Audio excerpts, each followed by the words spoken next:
Salut les chaoticos et bienvenue dans ce nouveau format où je réagis à chaud sur les actualités brûlantes du monde de la météo extrême, d'où le titre du coup.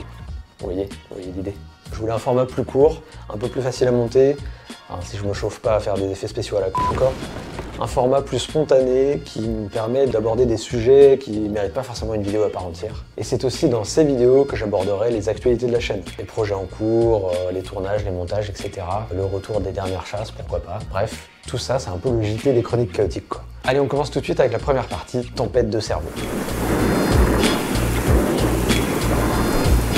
Il y a une semaine, on nous promettait l'apocalypse en France. L'ouragan Daniel qui se tramait dans l'Atlantique était censé venir frapper notre pays de plein fouet 10 jours plus tard, apportant une grosse clim après notre été caniculaire. On a eu droit à des annonces de fin du monde de la part d'actu.fr, de la Dépêche, du Figaro aussi. Tout ça, c'était il y a 15 jours à peu près. Et où est passé l'ouragan depuis? Vous l'avez vu, vous? Non. Pourquoi on a annoncé ça dans les médias à tort et à travers? Quel journaliste s'est réveillé un matin paniqué en pensant qu'il vivait à Miami et pas à Gif-sur-Yvette? En fait, tout aurait démarré avec un tweet du météorologue espagnol Juan Jesus González. Désolé pour la prononciation, j'ai toujours pas bossé mon espagnol depuis le Verimat Trip de l'année dernière. Bref, ce météorologue qui travaille à l'organisme national, l'AEMET, tweet dès la fin du mois d'août à propos de la formation d'un ouragan à des latitudes assez inhabituelles. C'est rare effectivement de voir un tel développement autant au nord dans l'Atlantique. Le scientifique enchaîne quelques heures plus tard par un message alertant de la possibilité pour ce futur ouragan de prendre la direction de la péninsule ibérique, alors même que celui-ci n'est même pas pour l'instant ni formé ni baptisé, je le rappelle. Pendant les jours qui suivent, Juan Jesus continue de tweeter à propos de l'évolution des prévisions. Alors il est très pédagogue, il prend de grosses pincettes, il utilise le conditionnel, il décrit bien la nature chaotique de l'atmosphère qui rend la prévision hyper incertaine. Bref, il explique ce que je vous expliquais moi aussi dans cette vidéo. Juan Jesus rappelle régulièrement que ces tweets ne sont que des analyses personnelles et ne représentent pas des communications officielles de l'Agence nationale de la météo. Mais mec, t'es quand même suivi par 25 000 personnes, donc forcément t'as un petit peu de poids et t'as un petit peu de voix, ce qui fait que les médias espagnols vont mordre à l'hameçon en reniflant le gros titre très vendeur. Au grand désarroi de Juan Jesus qui voit la machine médiatique s'emballer sur la base de ses tweets, et malgré ses appels au calme et à la retenue, c'était déjà trop tard. Il faudra peu de temps pour que la nouvelle traverse les Pyrénées, puisque dès le matin du 2 septembre, Météo France retweet la carte partagée par le météorologue, en annonçant au passage, avec audace, un impact potentiel sur notre pays aux alentours du 11 septembre, donc 10 jours plus tard. Autant dire une éternité en prévision météo, surtout quand on parle de système dépressionnaire aussi instable et changeant. Alors heureusement, le CM de Météo France souligne les grosses incertitudes que ça représente, mais je crois que certains journalistes n'ont pas lu jusqu'ici. Bon, je vais tenter de ne pas me livrer à une analyse type PMU sur la propension des médias à chercher le titre qui buzz pour générer du clic plutôt que de l'information pertinente, mais c'est vrai qu'il y a un petit peu de ça, on va pas se mentir. Mais tiens, allez, faisons quelque chose. Si on n'était pas un internaute moyen et qu'on allait justement un peu plus loin que les titres de ces articles. C'est ce qu'il faut faire parfois, je vous jure. Et bien là, surprise, on se rend compte que le contenu des articles était bien souvent beaucoup plus timoré. La plupart du temps par des propos de spécialistes de Météo France d'ailleurs, ou autres. On rappelle donc bien dans ces articles que si jamais la dépression devait nous atteindre, elle perdrait évidemment ses caractéristiques tropicales, en passant au-dessus des eaux plus froides au large de l'Europe, et qu'on subirait alors une dépression des plus classiques. On y rappelle aussi la fragilité des prévisions à une telle échéance pour ce type de phénomène, et au-delà des incertitudes sur la trajectoire, l'affaiblissement était de toute façon unanime dans les projections des modèles. D'autant qu'à la base, Daniel n'est jamais devenu un ouragan majeur, seulement de catégorie 1 au maximum, avec des vents soutenus estimés à 150 km/h. Comment on dit rire en breton déjà? Tout ça pour ça, me direz-vous? Et oui, un emballement inhérent au modèle médiatique actuel et surtout à la sursaturation des réseaux en ce qui concerne l'actualité. La seule façon d'attirer le lecteur est effectivement de gonfler l'info ou bien d'être le premier à la sortir. Alors en mode météo, ça veut dire sauter sur les moindres premiers signes d'agitation sur les modèles, alors qu'on connaît la fiabilité quasi nulle que ça représente à plus de 10 jours d'échéance. Un bon moyen de titrer sur du vent, mais au sens figuré cette fois-ci. En attendant, on n'a pas répondu à la question de départ. Où est passée Daniel? Eh bien, elle est venue frapper l'Espagne le 13 septembre. Attendez, tout ça pour dire qu'en fait Juan Jesus avait raison. Est-ce que le Messie est parmi nous? Et ça veut dire que ces articles aussi avaient raison? Ils étaient justifiés? Eh bien oui, certains scénarios des modèles avaient vu juste plus de 10 jours à l'avance sur la trajectoire. Comme quoi ça marche pas si mal ces petits ordis-là.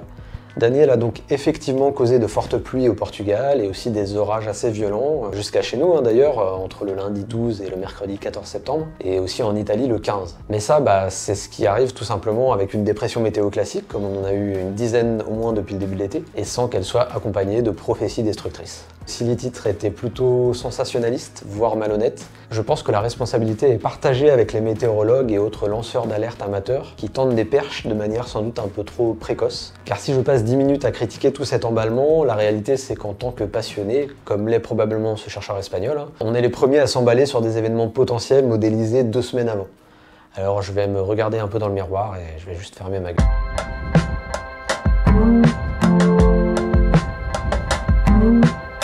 Les Obs, c'est la rubrique où je fais un point sur les conditions actuelles, sur ma position.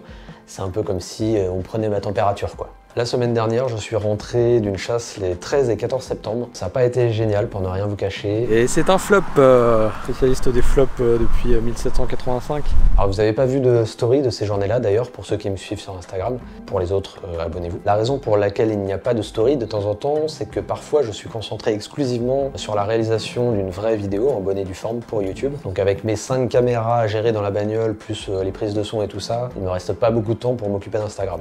La deuxième raison, et là attention, je vais lancer un pavé dans la mare, je vais dévoiler un secret de nombreux chasseurs. Si je suis retrouvé demain au fond d'un lac, vous saurez pourquoi. C'est que parfois, je suis pas très sûr de la destination que je choisis pour ma chasse. Et donc je préfère que si je me foire, comme un gros nulos, personne ne soit au courant. Voilà. Les copains chasseurs, ne faites pas semblant, faites pas genre, je sais qu'il y en a beaucoup qui font la même chose.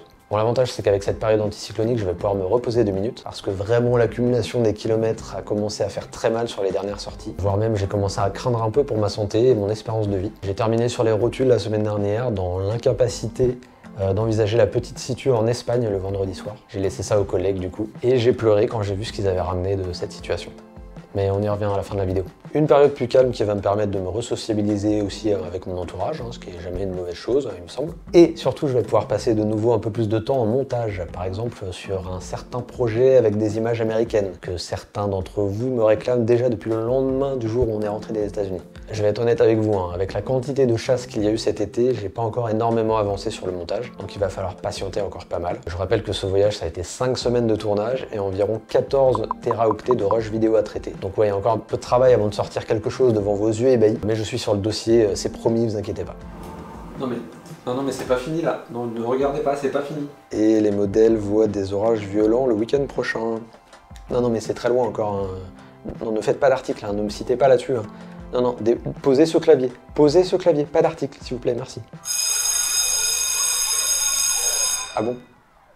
Mais c'est-à-dire que... Mais c'était pas prévu ça?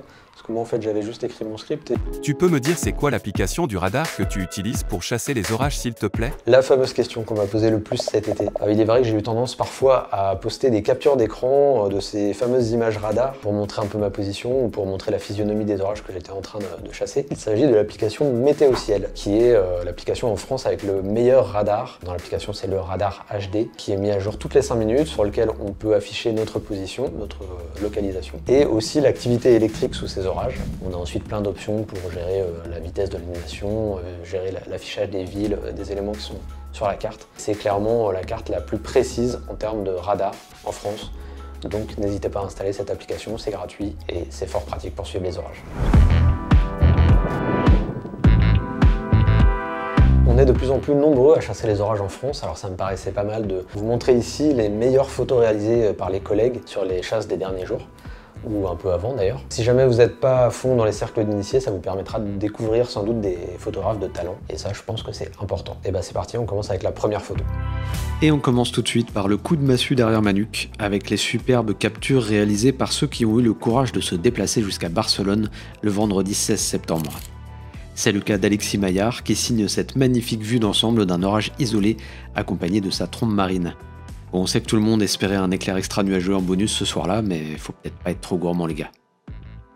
On enchaîne justement avec une image plus rapprochée de la trombe qui se dévoile derrière les reliefs de la côte barcelonaise, une photo de Dorian Diadula qui nous permet de mieux observer cette beauté ainsi que ce petit tuba à gauche qui tournait autour du tube principal apparemment. Mignon comme tout. Une autre mignonnerie, c'est ce quintuple impact de foudre extra-nuageux chopé le 7 septembre par Olivier Foucault sur une plage du Var. On sait que les orages méditerranéens ont été particulièrement prolifiques en éclairs extra-nuageux cette année, mais là 5 simultanés en plein cadre, c'est tout de même vraiment indécent et plutôt rare, il faut le dire. Donc bien joué Olivier pour ta capture. Et j'avais envie de terminer par cette prise de mon voisin Eric Tari, histoire de pas rester que en bord de mer. Une belle pêche pourtant cette soirée-là pour Eric dans le Puy-de-Dôme pendant que je me baladais dans le fin fond du Cantal. C'était le 13 août dernier. Ce genre d'image avec un peu de relief et les points d'impact visibles sur le paysage, on ne s'en lasse pas. C'est tout pour cette première sélection, mais je vous invite à suivre les réseaux du site Chasseurs d'Orage, que ce soit sur Facebook, Twitter ou Instagram, pour voir passer des tas d'autres photos exceptionnelles, car nos régions ont du talent, bien sûr. Alors allez jeter un œil à tout ça. Voilà pour ce premier épisode de Canicule. Dites-moi si vous appréciez ce nouveau format, j'essaierai d'en faire de temps en temps quand il y a une actu qui le justifie, ou simplement pour répondre à vos questions fréquemment posées. Le but c'est de donner aussi un peu plus de vie à cette chaîne, d'être un peu plus proche de vous en dehors des vidéos de chasse ou de vulgarisation. Sur ce, merci encore une fois de m'avoir suivi, et on se retrouve très bientôt pour de nouvelles chroniques.